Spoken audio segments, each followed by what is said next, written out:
मंत्री जी को यह कहना चाहते हैं कि आइए, जहां भी आपको बिहार में लोकतांत्रिक भूमि है, जहां मर्जी करे घूमिए, लेकिन जो बोले हैं उसका अनुपालन कितना किए हैं यह जरूर बताइएगा। स्वर्ग में सीढ़ी लगा देंगे, हम बेतिया को ये बना देंगे, भागलपुर को यह बना देंगे, इनका बात कौन सुनने वाला है कि हिंदू मुसलमान दंगा फसाद, ये सब बीते दिनों की बात हो गई है।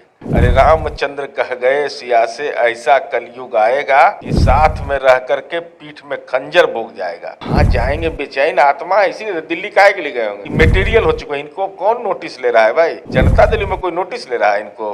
नमस्कार, मेरा नाम आलोक है, आप लास्टीज देख रहे हैं। हमारे साथ जेडीयू के मुख्य प्रवक्ता नीरज कुमार हैं। कल केंद्रीय मंत्री गिरिराज सिंह हैं, जबान फिसल गई या क्या हो गया? उन्होंने कह दिया कि आतंकियों का साथ है नरेंद्र मोदी का, तो कैसे देखते हैं इसे? देखिए, भारतीय जनता पार्टी की जो कार्यशैली है, महंगाई, रोजगार, जीवन दशा, इसकी कभी भी चर्चा ये लोग नहीं करते। ये लोग चर्चा ही करते हैं इसी ढंग से जो उन्माद की भाषा होता है।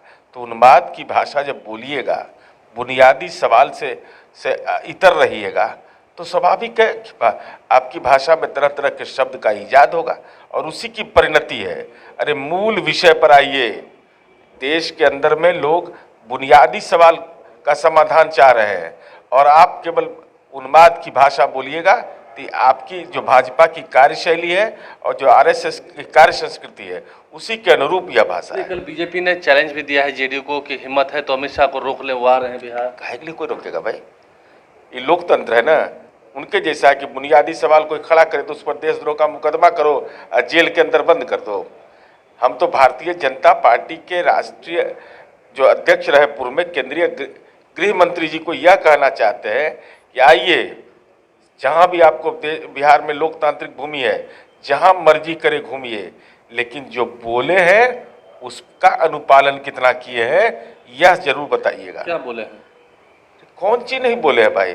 स्वर्ग में सीढ़ी लगा देंगे, हम बेतिया को ये बना देंगे, भागलपुर को यह बना देंगे, सीमांचल को हम यह बना देंगे। 2014 के लोकसभा में और आदरणीय प्रधानमंत्री जी के आप नुमाइंदे हैं, तो प्रधानमंत्री जी ने तो कहा है कि डॉक्टर राम मनोहर लोहिया और जॉर्ज फर्नांडिस के बाद नीतीश कुमार का नाम लिया है। तो वो जो कसीदे कढ़े हैं माननीय प्रधानमंत्री जी ने, उस पर आपकी राय क्या है यह भी आदरणीय गृह मंत्री जी बताइएगा। मुझे लगता है कि सांप्रदायिक सौहार्द को बिगाड़ने की कोशिश की जाएगी, सवाल अब खड़े हो रहे हैं। अरे अब ये लोग कितनों जतन कर लेगा। इस राज्य के अंदर में लोग अपने जीवन की चुनौतियों के बारे में सोचते हैं। हम 10 रुपया में इंजीनियरिंग की पढ़ाई करवा रहे हैं, तो इनका बात कौन सुनने वाला है कि हिंदू मुसलमान दंगा फसाद, ये सब बीते दिनों की बात हो गई है। लाख जतन कर लेंगे, यहाँ कोई उपाय नहीं है।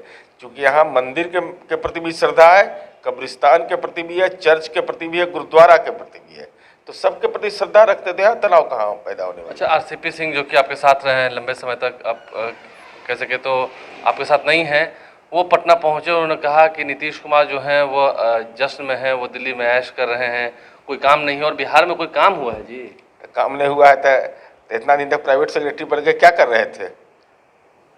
प्राइवेट सेक्रेटरी थे नीतीश कुमार जी के। अरे रामचंद्र कह गए सिया से ऐसा कलयुग आएगा कि साथ में रह करके पीठ में खंजर भोग जाएगा। अरे विश्वासघात जिसके राजनीति का संस्कार हो, माननीय नीतीश कुमार जी ने आपको पहचानने दिया। आपकी क्या पूंजी इस पार्टी को बनाने में है?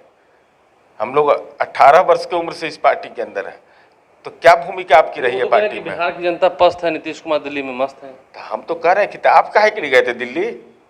दिल्ली से लौटे हैं तो दिल्ली वहां पर क्या जाप करने के लिए गए थे? इसलिए मूल सवाल है कि उनको यह बताना चाहिए कि जो मीडिया में खबरें आई कि उनके परिजनों ने पैन कार्ड के में गड़बड़ी कर करके, नाम में गड़बड़ी करके, उन मुद्दों पर न जवाब दीजिए कि जो सब अस्थामा तो छोड़ दिए, इस्लामपुर तक पहुंच गए संपत्ति खरीदने के लिए।